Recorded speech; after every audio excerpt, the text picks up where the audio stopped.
Hola, ¿cómo están? Muy buenos días. Buenos días. Oye, ¿tú querías hablarnos de García Márquez, Consuelo? Oye, es que sí. Bueno, se cumplen ahora, no sé, el próximo mes, creo que murió un 17 de abril, 10 años de la muerte del premio Nobel de Gabriel García Márquez. Y hoy se publica la novela póstuma. Vergüenza alguna en que este inédito vea la luz, que hay que verlo como con cierta... Uy, estaba escuchándome a mí misma. Sí, fui yo, perdón. Es que puse YouTube y como tiene un pequeño delay, entonces se me olvidó quitarlo. Puse YouTube para que la gente nos pueda ver en vivo, para chequear, ¿verdad?, de que estamos efectivamente en vivo. Sí, véanos, si quieren ver lo maravillosos que estamos hoy. Bueno, eso, una recomendación que como te decía, no dicen que sea un libro increíble en sí mismo, que hay que leerlo como en contexto, con una dosis de complicidad, por un autor que ha marcado la vida de tantos en el mundo, no solo en Latinoamérica. Así Sí. que en agosto nos vemos. Tú sabes que Sale hoy de Gabriel García Márquez. Tú sabes que releí hace poco 100 años de soledad. No te puedo creer. Sí, yo tenía alguien... ¿Te hizo feliz? Alguien me había dicho que envejecía muy mal, que... Bueno, y no, todo lo contrario.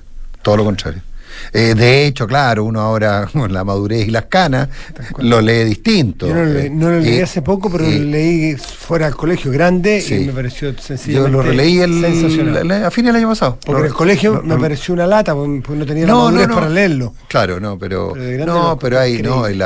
la figura del coronel José Aureliano Buendía es bien notable. Bueno, en fin. Y además bueno, está bien, pero lo releí y como te digo, me gustó mucho. Oye, dije que era 6 de marzo, ¿no? Parece que no. Alguien me dice que no lo dije. Pero en fin, es 6 de marzo.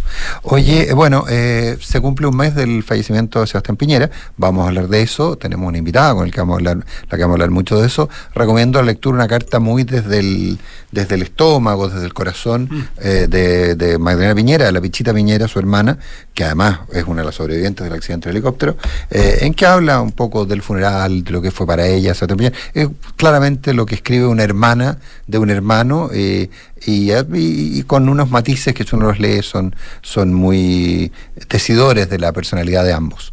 La verdad que recuerdo. Vamos a hablar de la figura política de Sebastián Piñera. A mí en todo caso me llamó la atención de la carta, que es una carta de agradecimiento ya sí, a la gente, a diferentes autoridades que participaron de todo el funeral de Estado, a sus colaboradores, a la señora que le preparaba la comida, el arroz con huevo, a su secretaria, el charquicán.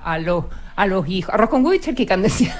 No conocía tantos detalles al respecto. Bueno, pero que le agradece a todo el mundo, a los amigos del expresidente, pero menciona al presidente Frey explícitamente, al presidente Boric explícitamente, y eso. Sí, y eso. Sí, tú dices no hay menciones políticas para el sector que lo representó. Por ejemplo, no es una carta política. Bachelet. Hay serio. No, a la presidenta Bachelet no le agradece. Tampoco, pero ahora yo creo que fue una omisión. Yo creo que intentó ser una carta muy poco política, me da la sensación, una carta más desde el sentimiento. Es la sensación que tengo. Oye, bueno, y insisto, vamos a hablar de figura de Sebastián Piñera, o sea, no es que estemos el primer mes de su fallecimiento, no es que lo estemos disminuyendo, pero hoy día son los funerales de Francisco Javier Errázuriz y el Frafra. Y la verdad que más allá de la figura, yo creo que hay dos números que a uno se le olvidan. Francisco Javier Errázuriz obtuvo 1.077.000... famoso millón de votos. 1.077.172 votos, un 15,43% en la elección en que enfrentó a Patricio Aylwin y a Hernán Vigi. En la elección del retorno a la democracia. 89. Un 15,48%. Y que fue probablemente la primera demostración de un voto, no sé si de castigo, descontento, un voto con un voto, porque claramente el voto de Francisco Javier Errázuriz ni se podía atribuir a potenciales votantes de Vigi, ni se podía atribuir a potenciales votantes de Aylwin.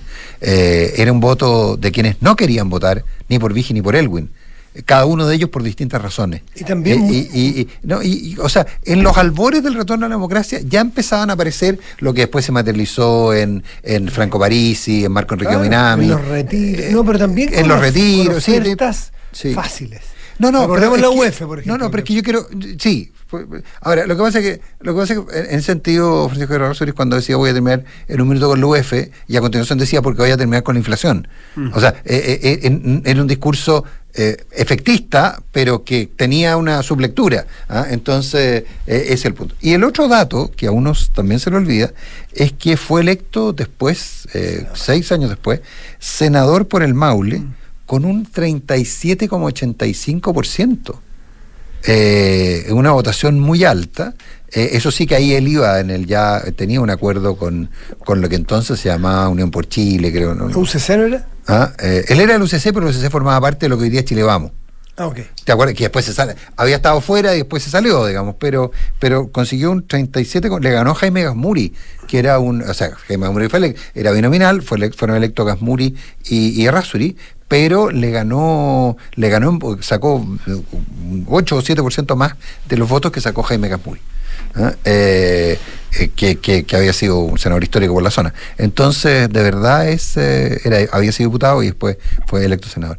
Entonces, una figura bien polémica de la política chilena, el primer político que llega a instancias presidenciales con un pasado y un presente empresarial, y un pasado y un presente en ese entonces muy conflictivo, que le llevó a enfrentar juicios importantes, que libró un desafuero después siendo senador, un personaje de aquellos de la política chilena, pero que yo creo que si uno lo mirara desde una perspectiva más amplia, te demuestra desde ya la existencia del disconformismo / populismo, que hoy día es bastante más que un 15%. Y yo también creo que desde el regreso de la democracia es el primer intento de esos cacicazgos, esos intentos que lo logró en algún momento, de partidos personales, de proyectos personales. La UCC era Frafra. Sí. Si fue elegida, fue su mujer, fue diputada también, recordemos, y muchas veces lo que acusaron en su momento es que algunas personas que trabajaban en su círculo de empresa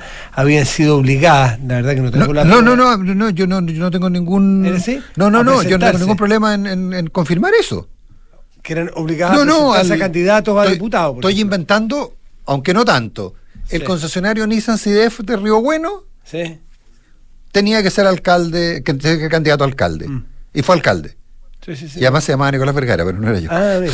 O sea, por eso digo.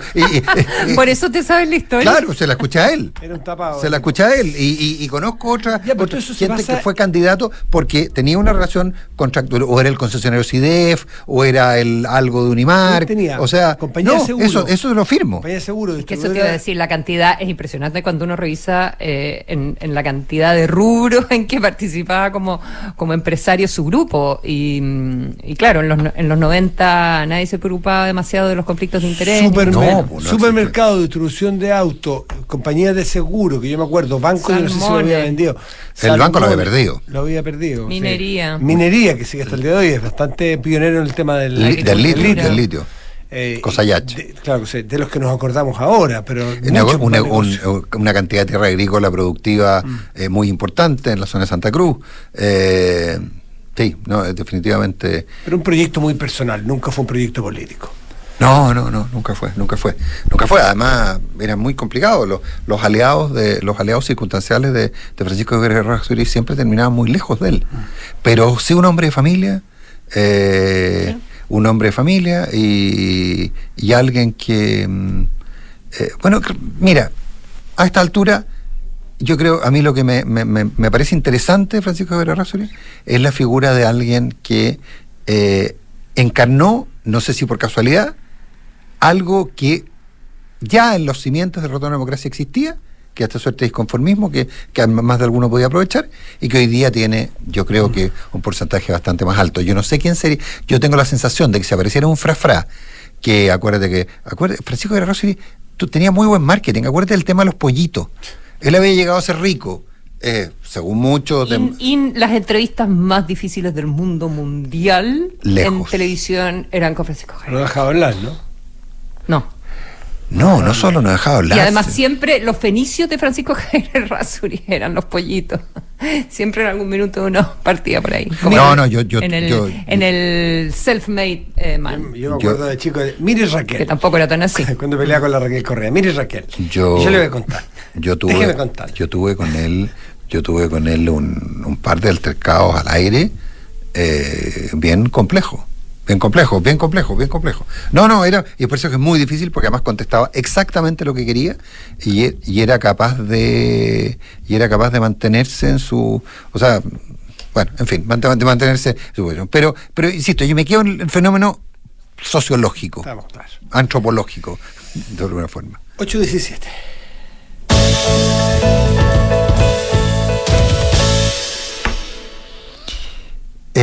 No estaba en la pauta eso, ¿no?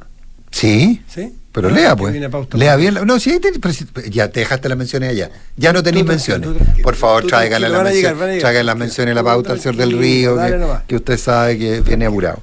Oye, ¿tú pudiste ver con más detalle, Consuelo, las declaraciones Sí, del hermano? sí. Porque yo al link que llegué estaba la entrevista completa, entonces no pude. Sí, lo vi en velocidad El hermano de nosotros lo pusimos- Ronald, 1,5. sí, el hermano de Ronald Ojeda. Del que teniente dio una- Ojeda, claro. del teniente Ojeda, el asesinado teniente Ojeda, que dio una entrevista en un medio venezolano. Es un medio online venezolano de disidentes. ¿Ah? Sí. Entiendo que la periodista que lo conduce está en Miami. ¿Ah? Es la virtualidad completa, digamos. Y no sé dónde está Ojeda. Entiendo que no está en Venezuela, pero Ojeda el hermano. Más vale que no sepamos dónde está. El hermano. Sí.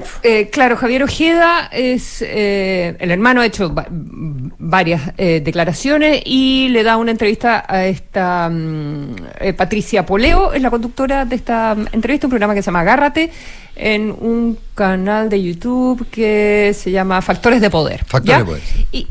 Y mira, es, a ver, básicamente una entrevista donde dos cosas que yo veo. Una, que algo pasa con la esposa, diría yo, del teniente Ronald Ojeda, ¿ya?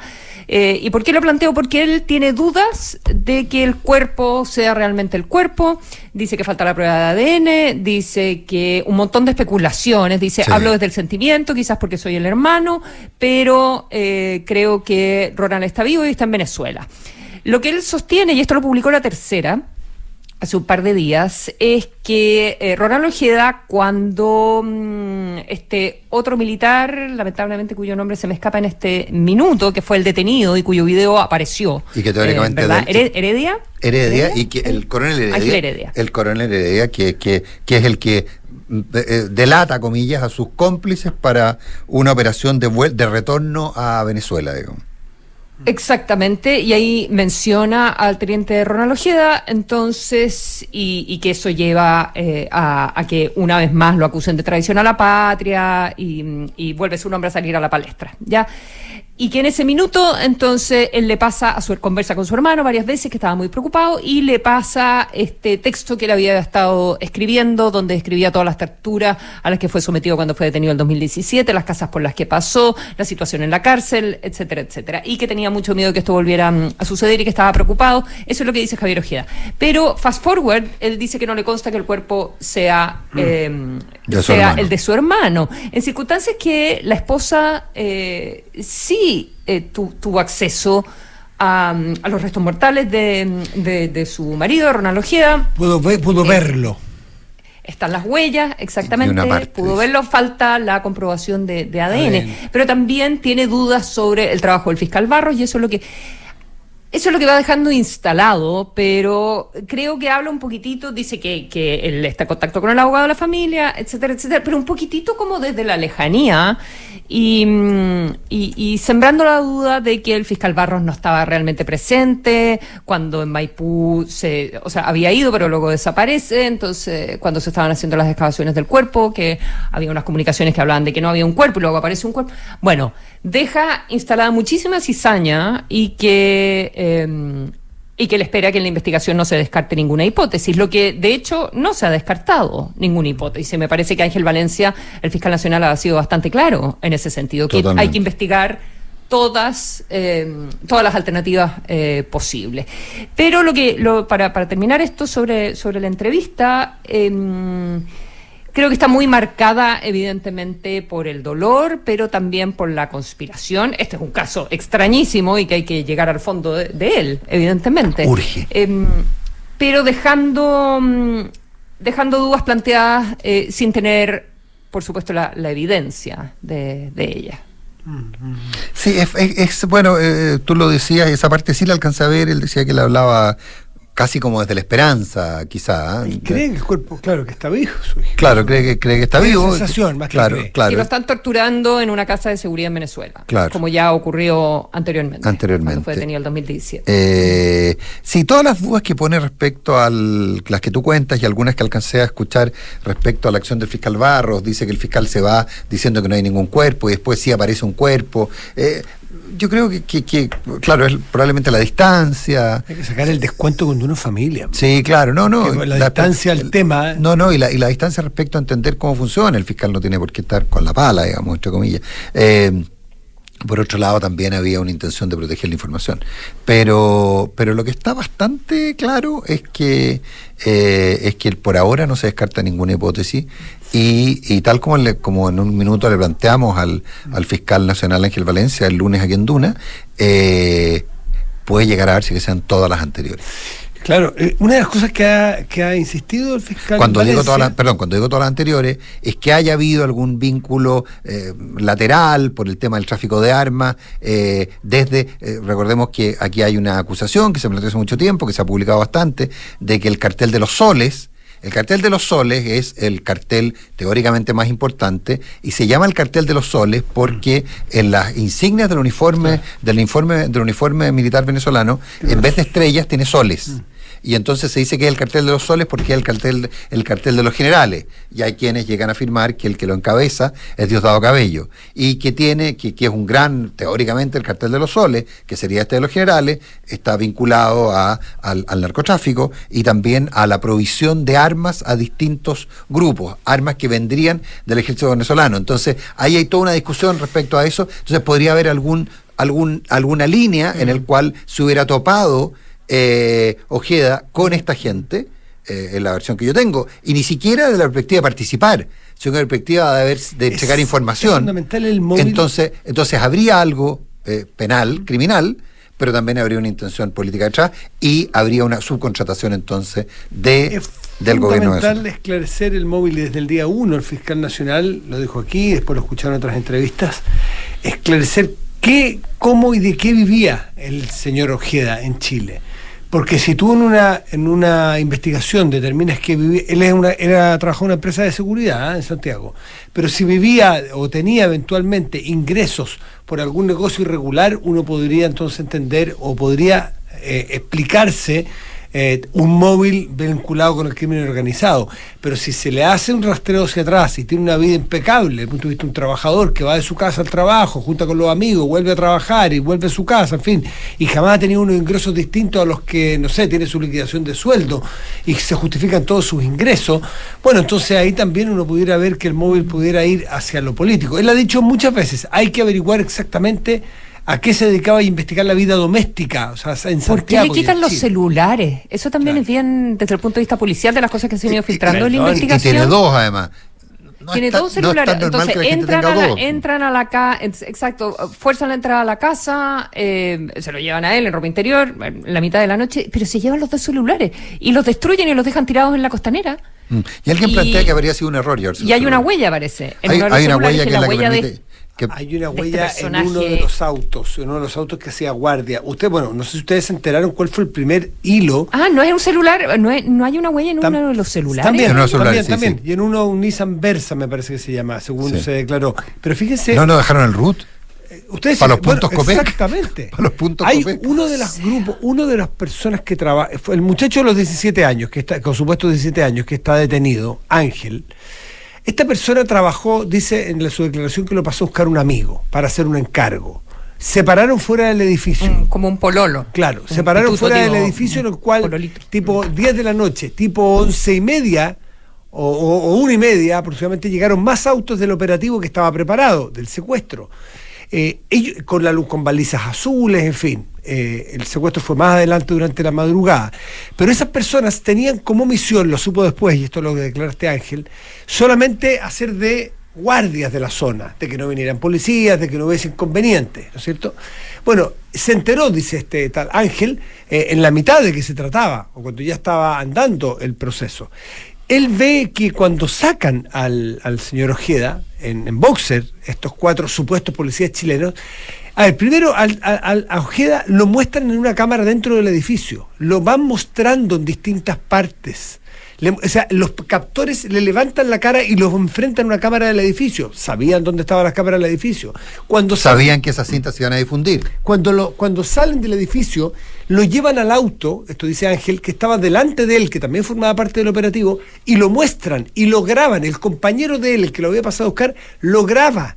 Le saca videos, es decir, lo van mostrando. ¿Para quién? ¿A quién le están haciendo el traqueo de la persona que secuestran? Bueno, pero lo más increíble que pasa luego es que cuando ya quedan, comillas, liberados, ya a Ronald Ojeda se lo llevan, este Ángel con su amigo se van, pasan a echar benzina. Cuando uno va a hacer un secuestro de este nivel, ¿tienen autos que le falta benzina?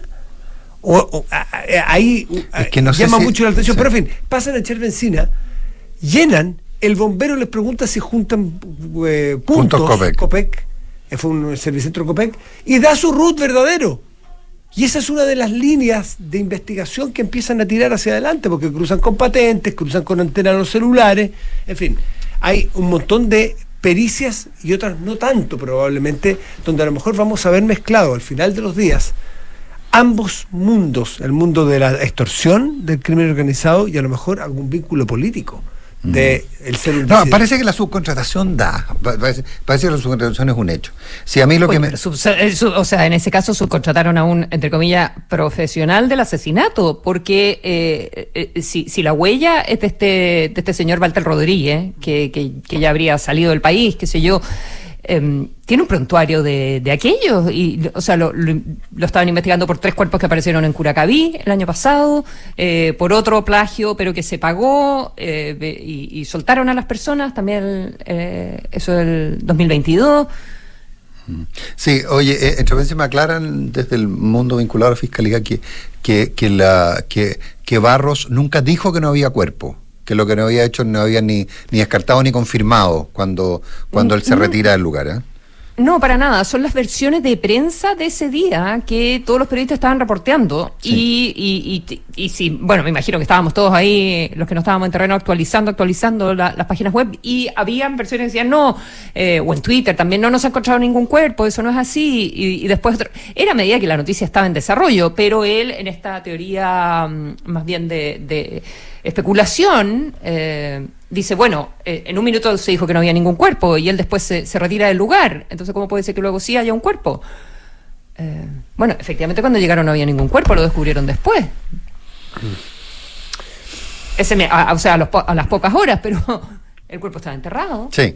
No había un... No, y estaba bien enterrado, 1,40 m. Yo los emplazo a hacer una fosa en que quepa una maleta con un cuerpo a 1,40 m. Te demora ahí un buen rato, a no ser que lo sea con una retroexcavadora. No, el caso es realmente siniestro y obviamente muy, muy preocupante también. Sí, lo que pasa aquí, lo que es una versión que yo recibí, digamos, y que plantea es que finalmente, ¿dónde estaría el punto de contacto entre todo esto, entre el crimen organizado y la política? En el cruce, de alguna forma, ya sea por haber dado información, por haber sabido más de lo que debía, de Ojeda respecto del tráfico de armas y el cartel de los soles. Eso aparentemente sería podría ser parte del vínculo.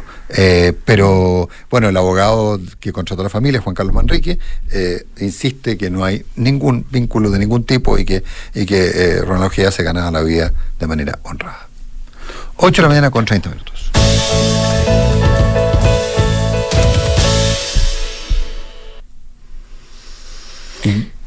Consuelo, Super ¿Qué? Martes. Es que vamos a hablar Super Martes más No, tarde. vamos a hablar más ratito de eso. Más ¿Por ratito. qué?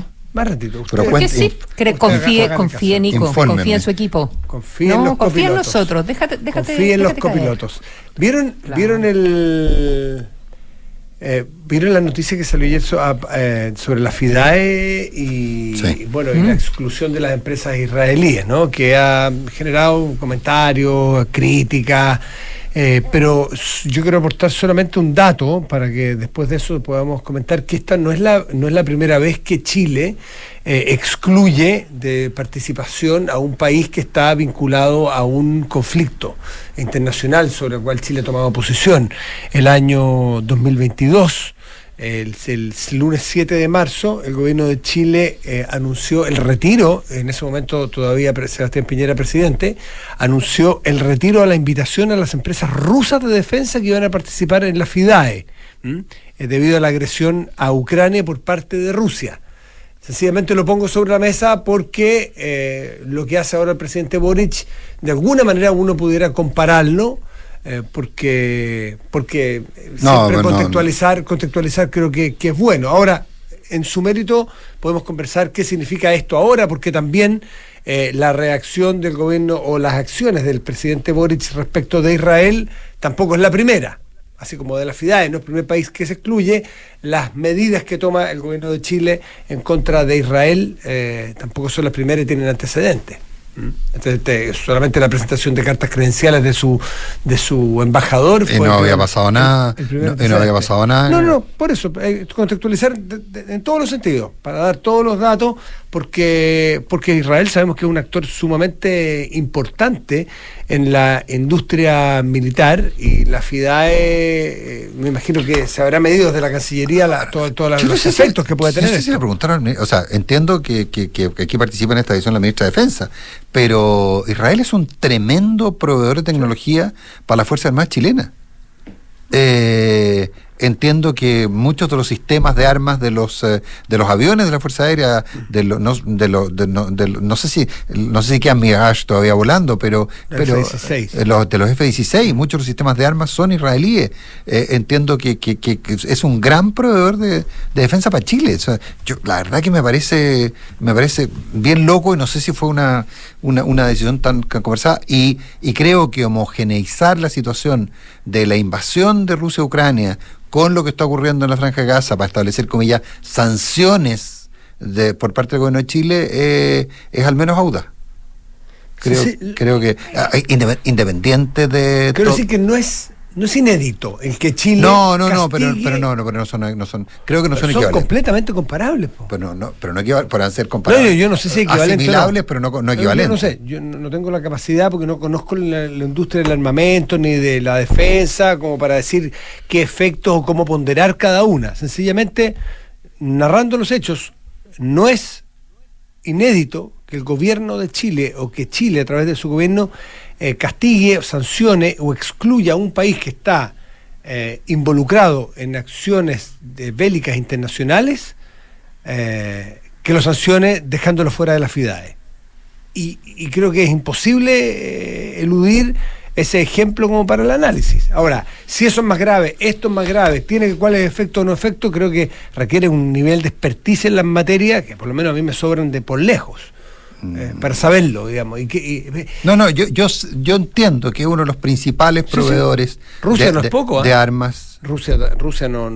¿A nosotros proveernos armas? No sé a Chile, pero Rusia también es un actor muy principalísimo en la industria mundial de armamento. Sí, pero te digo, en el caso específico de Chile, radares, fusiles, miras telescópicas, sistemas antiaéreos. Y muchos de ellos vinculados con armamento que sí Chile le compra a Estados Unidos. Entiendo que parte del equipamiento de algunos F-16 son israelíes, que están en los F-16. Por lo tanto, aquí no se puede sacar de la ecuación a Estados Unidos cuando Chile toma esta decisión.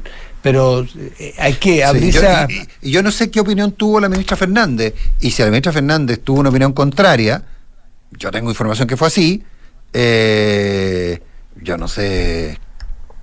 Bueno, no sé por qué no lo manifiesta de alguna forma, como se manifiestan las cosas políticamente. Sobre todo que ya viene un desaire complejo, digamos. 8 de la mañana con 36 minutos. Don Matías. Hágale. ¿Voy yo? No, evita la fuga de ingresos hoy. UPago es la plataforma líder en LATAM en recaudación y cobranza, un software 100% en línea que garantiza los ingresos de tu empresa de manera automática y segura. UPago, tus cobros en línea. La cuenta más de Banco Consorcio hace crecer tu saldo pagándote 7,75% de interés anual. Definitivamente la cuenta vista nunca antes vista. Solicítala 100% online en consorcio.cl, la cuenta que te paga más intereses. ¿En qué piensas cuando piensas en tu futuro? Tus sueños están más cerca de ti, más cerca si te cambias a Habitat, porque en Habitat el futuro lo escribes tú. AFP Habitat, más de 40 años juntos, haciendo crecer tus ahorros.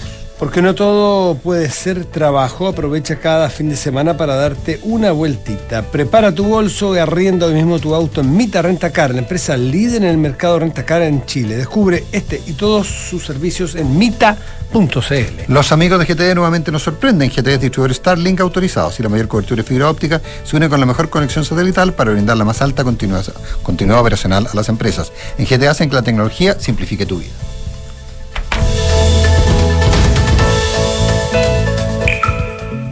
La gente responde bien a quienes tienen seguridad de lo que quieren. En Duna, la directora de Vogue en Estados Unidos y jefa global de contenidos en Condé Nast, Anna Wintour.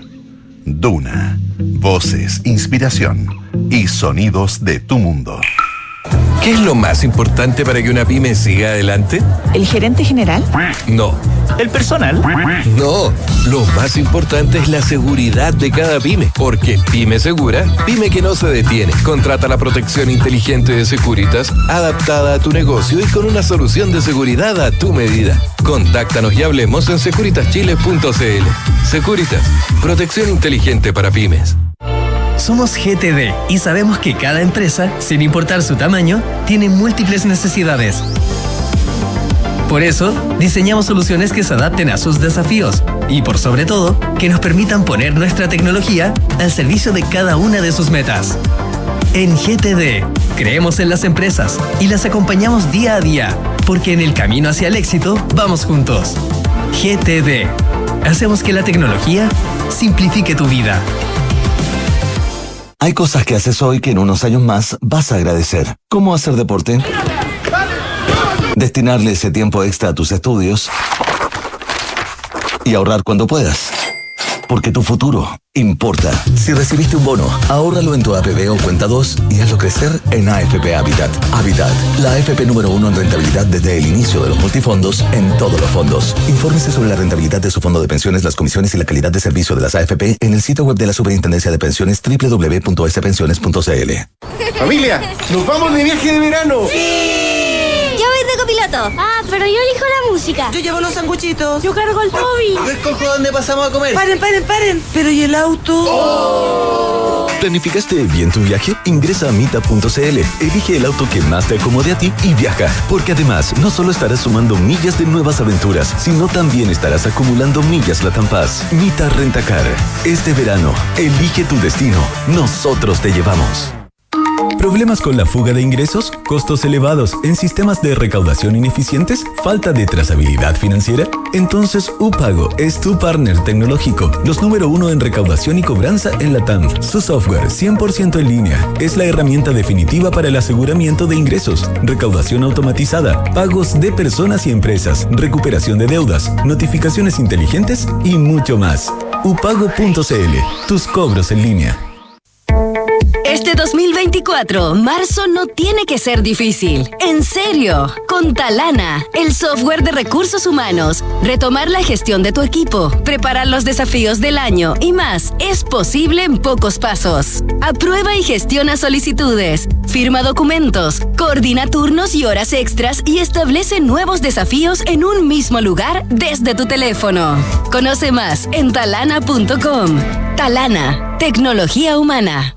¿Quieres ganar plata solo por tener una cuenta Visa? Contrata tu cuenta más de Banco Consorcio 100% online y gana un 7,75% de interés anual solo por tener saldo en ella. Son tus sueños y esto se trata de ti. En Consorcio tienes tu banco, tu seguro, todo lo que necesitas para que tu vida sea más simple. Solicita tu cuenta más en consorcio.cl. Tasa de interés anual calculada en base a tasa de política monetaria del Banco Central más 0,5% al 31 del 1 del 2024. Informes sobre las comisiones asociadas a la cuenta más. Otorgamiento sujeto a evaluación comercial. Informes sobre el límite de garantía estatal de los depósitos en su banco o en cmfchile.cl. Nicolás Vergara, Consuelo Saavedra y Matías del Río invitan. Esto es Hablemos en Off en Duna. Opinión y sonidos de tu mundo.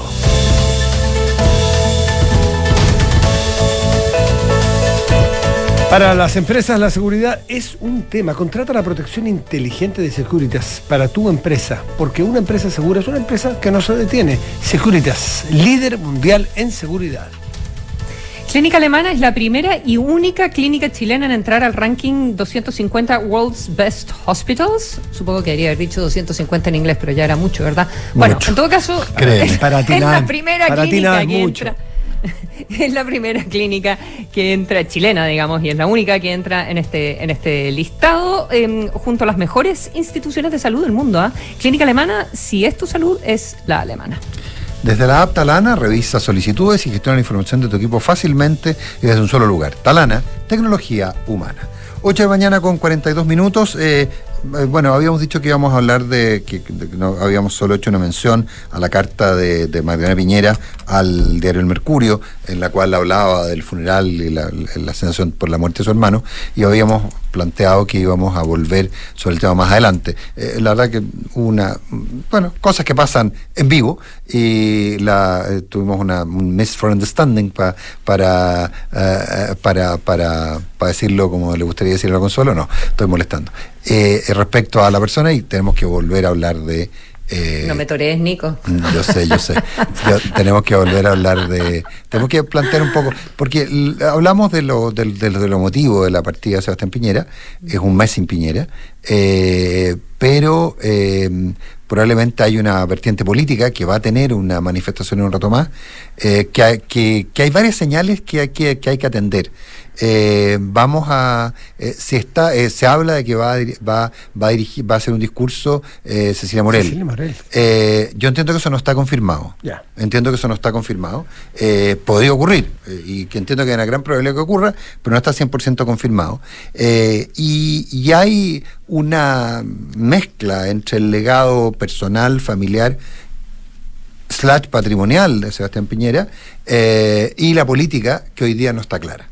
Entiendo que lo patrimonial, supongo que Sebastián Piñera habrá tenido el cuidado de dejar todo bien ordenado. No, si lo patrimonial está muy caro. Lo que pasa es ¿qué disposición tiene la familia? En lo político es imposible ordenarlo. Exactamente. ¿Cómo se ordena eso? ¿En qué expediente, en qué contrato queda establecido? Porque ¿y qué rol tiene la familia en la continuidad del legado político de Sebastián Piñera? ¿Hay algún hijo? Y esa es la pregunta. ¿Hay algún hijo que quiera entrar, vincularse, dar un paso adelante, decir yo quiero participar en la política, que a lo mejor antes de la muerte del expresidente no lo tenía planteado, y que la emocionalidad del momento hace que alguno de ellos, por ejemplo, diga, ¿saben qué? Me siento motivado a seguir, y a lo mejor eso no existía. Esas cosas no se preparan. Un patrimonio sí se prepara, o la herencia de un patrimonio, o el orden de un patrimonio, pero el patrimonio político no se ordena. Y a lo mejor vamos a ver hoy día, por ejemplo, a una de las hijas, que uno supone que es Magdalena, que es la más política, la que siempre estuvo en la moneda con él, a lo mejor silencio total, o a lo mejor hace un discurso muy político. En fin, hay mucha expectativa de que pueda pasar. Claro, y como te digo, ¿qué rol va a tener la familia en la continuidad política del legado de Sebastián Piñera? Eso yo creo que es algo que sería interesante mirar. De hecho, esto es un acto bastante político. Entiendo que están solo el presidente del partido. Es un acto bien político el que vamos a ver hoy. Y si es tan político, ¿por qué va a estar la familia y por qué hablaría su mujer? Es que por eso, lo que yo creo que vamos a develar es fundamentalmente eso. Tal cual. Yo, cuando leí hoy día la carta de su hermana, de Pichita Piñera, también decía, ¿y cómo lo van a hacer cuando...? Porque toda esta discusión del legado, quién es el heredero, porque el presidente Piñera está, digamos, bregando por la unidad del sector, etcétera, etcétera. Es bastante decidor que no vaya a estar republicanos hoy día también representado como su presidente, ¿verdad? Entonces, cuando vengan las municipales, o cuando vengan, no sé, luego las presidenciales, para actuar como unidad la familia, porque van a estar todos los candidatos buscando, me imagino, a los Piñera, ¿verdad? Para sacarse la foto, o para conseguir un apoyo electoral, ¿verdad? El endorsement. Sí, un endoso como que me gusta. Que está ahí gringo, es que me gusta me gusta mucho esa expresión. Around the world. Me encanta trabajar con usted. Me gusta esa expresión. Que acá no se usa, pero porque es endoso básicamente. Pero no se usa en el concepto. Me encanta el concepto gringo del endorsement. Sí. Como endosar el cheque. Claro, pero que hay una suerte, hay una suerte en dos. Oye, eso, entonces, bueno, claro, que no estén republicanos, muy sintomático. Ayer lo de Macaya acá, que fue lo de Macaya me dejó a mí brutalmente sorprendido, digamos, cuando Javier Macaya, el presidente de la UDI, en algo muy contrario a la lógica que le habíamos escuchado aquí en la última entrevista que dio Sebastián Piñera, creo que el 17 de enero, que fue la última entrevista radial que dio Sebastián Piñera. Entiendo que la última, sí. Porque al día siguiente, porque hay una entrevista, no, se fue de vacaciones, se quedó conversando con nosotros aquí y nos contaba que al día siguiente, pero nos contó a un par de personas y largamente viaje que tenía planificado en su helicóptero. Ahí se fue al Lago Ranco en su helicóptero. Claro, al día siguiente. Claro, yo de hecho de esa conversación participé por Zoom o sea, efectivamente sí. Es muy distante. Esto de compitamos donde no hay riesgo y en los otros casos pongámonos de acuerdo, eso es más que un pacto por omisión. Si dejó un recado político Sebastián Piñera el último tiempo, era el de la unión de la derecha. Unidad. Se dejó un recado, y el que se enveró a dejarlo sentado aquí, por lo menos en las conversaciones que uno pudo tener con él o escuchar, el recado era: si no nos unimos, perdemos. Y vamos a ver hasta dónde tiene tracción ese encargo, tiene respuesta, hasta dónde la derecha es capaz de no tropezar por enésima quinta o repetidamente en su mismo error de siempre, que es peleas fratricidas, le den el triunfo, o la dispersión de votos le den el triunfo a otro. Vamos a ver, pues, cuánto les importa. 8 de la mañana con 48 minutos. Y tomo contacto con el periodista Sebastián Rivas, gran amigo nuestro. Sebastián, ¿qué tal? ¿Cómo estás? Muy buenos días. ¿Cómo estás, Nicolás? ¿Cómo estás, Matías? Lo escucho por ahí. No sé si está el Consuelo, pero sí. Aquí estoy. Por favor, y qué rico tener. Siempre estamos buscando. Sebastián Rivas, siempre estamos buscando una excusa para tenerte al aire, y hoy la perfecta, porque tú eres ultra seguidor de la política de Estados Unidos, ¿verdad? A propósito del Super Tuesday de ayer, el Super Martes con 15 primarias. Oye, pero acaba de llegar la información que Reuters tiene, Super Martes. Entonces, primarias. Reuters acaba de publicar que tiene una fuente, Pérez, como un posible una fuente que está muy bien enterada, y que se baja Nikki Haley. Hace algunos minutos, efectivamente, el Wall Street Journal publicó en su sitio web que Nikki Haley va a suspender su campaña. Suspender su campaña, el eufemismo, digamos, para que no va a seguir compitiendo. Y es uno de los efectos prácticos que históricamente ha tenido el Supermartes. El Supermartes, cuando hay campañas competitivas, por lo general era el minuto donde se separaban y quedaban 1 o 2 contrincantes por lado.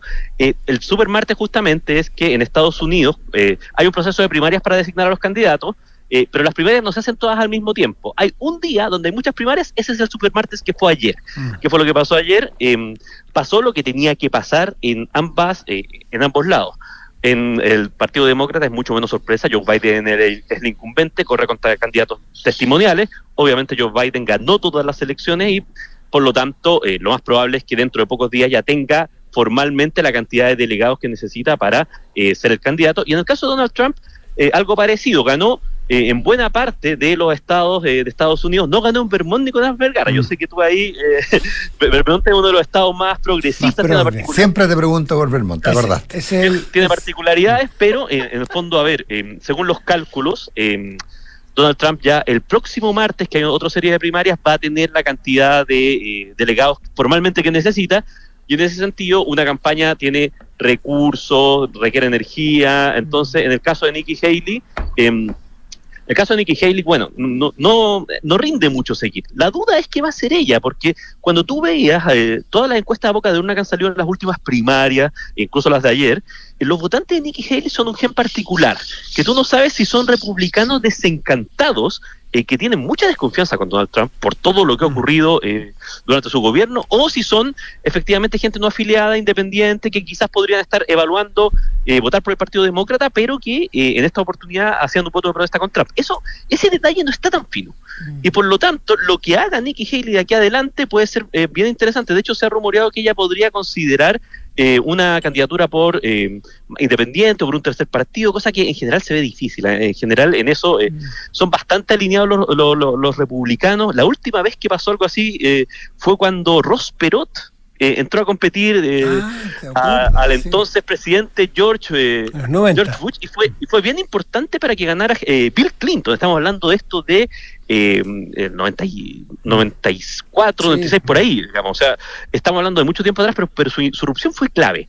Entonces, hoy día tenemos este escenario donde Joe Biden y Donald Trump están prácticamente como los candidatos in pectore, y por lo tanto es muy interesante porque la campaña ahora se va a centrar ya totalmente en ellos dos, en sus fortalezas, sus debilidades y todos los elementos ahí que conllevan desde acá hasta la elección de noviembre. Sebastián, yo creo que quizás en virtud de la escasez del tiempo estamos dedicándole más tiempo a Trump, donde hay menos incertidumbre que a Biden, que claro, que curiosamente no tiene competidores, pero tiene competidor sí mismo, ya no solo por su estado de psíquico, de salud o su potencial problemas de salud que pudiera tener, sino también porque en las encuestas tampoco está disparado, tampoco es que en las encuestas le vaya a ganar a Trump. Entonces, que tú con la experiencia que tienes, esos dos factores, el que empiece a perder fuerza la candidatura de Biden frente a Trump, ya elegido, si es que se confirma eso, como el candidato republicano, y la propia situación de su salud o su edad, ¿tú crees que podría haber alguna novedad de aquí al 5 de noviembre, que es la elección? Mira, hay un punto que es muy interesante, Matías, del Río, de lo que tú dices, y que es algo que los análisis posteriores han demostrado que se dio con total certeza en la elección de 2020. Joe Biden ganó en 2020 porque era un referéndum sobre Donald Trump. Convirtió la elección en un referéndum sobre Donald Trump y en esa oportunidad él prevaleció. La duda es si la elección de 2024 no va a ser un referéndum sobre Joe Biden. Y eso es algo que a los demócratas los tiene bastante preocupados, porque en particular, bueno, en Estados Unidos es muy importante el tema de la salud, la edad, y Joe Biden se ha visto en público con algunos deslices, confunde países. ¿Te acuerdas en una conferencia de prensa cuando dijo que había hablado con el presidente de México y se estaba refiriendo al presidente al-Sisi de Egipto? Y era una conferencia donde justamente quería como sacar de lado lo que había dicho la investigación especial sobre cómo él había manejado sus documentos confidenciales. Entonces, hay un tema ahí que es complicado. En justicia, Donald Trump tampoco es que Donald Trump sea un Adonis joven, digamos. Donald Trump tiene poquitos años menos, y si es que él gana, va a ser el presidente con edad más antigua que llega a la Casa Blanca. Pero en el caso de Trump pareciera que y esto es algo interesante, pareciera que todos los defectos que se pueden ver en Donald Trump están internalizados en sus votantes. Es decir, que no es algo que te aparezca ahora y que tú digas hoy, no lo había visto. La gente sabe lo que ocurrió en el Capitolio, la gente sabe cómo es él, la gente sabe que es fluctuante, que de repente puede dar una declaración y que uno no entiende muy bien su pista. Entonces, esas cosas son importantes marcarlas, porque Donald Trump pareciera que tiene a su equipo. Obviamente, el gran punto de incertidumbre en el caso de Trump es el tema judicial, y ahí pareciera que ese tema judicial, a partir de fallos de la Corte Suprema, uno en particular que salió esta semana, claro, que no se va a resolver la situación judicial hasta muy cerca de la elección o después de la elección, muy probablemente. Entonces, todas las miras, como decía muy bien Matías, empiezan a estar en Biden. ¿Qué es lo que ofrece? ¿Cuál es su situación? Joe Biden no tiene una mala situación, sin embargo, no lo ha logrado traducir en apoyo a la encuesta, y por eso empieza este rumor, este ruido de... es muy difícil que el Partido Demócrata reemplace a Joe Biden. En teoría, por este sistema tan complicado que tienen los partidos estadounidenses, esto podría ocurrir. Sí, pues no es vinculante, si es que los delegados a la convención que se va a hacer en Chicago en junio deciden. Bueno, pero en verdad lo que está sobre la mesa es que Joe Biden diera un paso al costado de algún minuto. Eso es lo real. Y el punto es que por ahora tampoco se ve que haya una carta del Partido Demócrata que le haga más peso a Trump que Biden.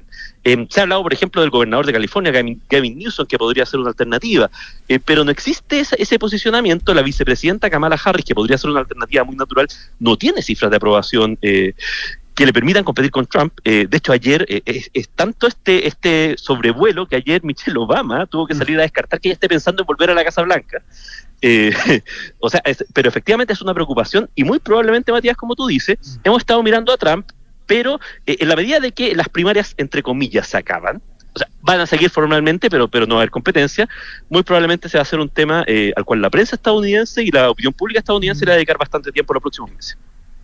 Sí, lo otro que hay que fijarse porque hay por lo menos 6 estados que son estos estados swing, ¿verdad? Que van para un lado y para el otro en cada una de las elecciones y donde los márgenes en la última elección fueron bastante estrechos. Y si tú tienes dudas de por quién van a votar y si van a ir a votar en realidad los votantes de Nikki Haley, que bordean entre el 15 y el 25% en algunos estados. Y por otro lado, esta situación de los uncommitted, de los que por el lado de las primarias demócratas, ¿verdad? Que son un 10%, un 12%, un 13%, que han dicho, ¿saben qué? No me gusta ningún candidato en esto de la crítica respecto de la posición de Biden con la guerra de Israel y de Gaza. Entonces, si esa gente no va a votar, o si vota por otro candidato, o qué sucede, cómo consiguen que haya una motivación por votar, hace que la elección realmente vaya a ser bastante competitiva, no haya claridad. Claro, tú tienes toda la razón, Consuelo Saavedra. O sea, de hecho, a ver, primero, en Estados Unidos el voto es voluntario.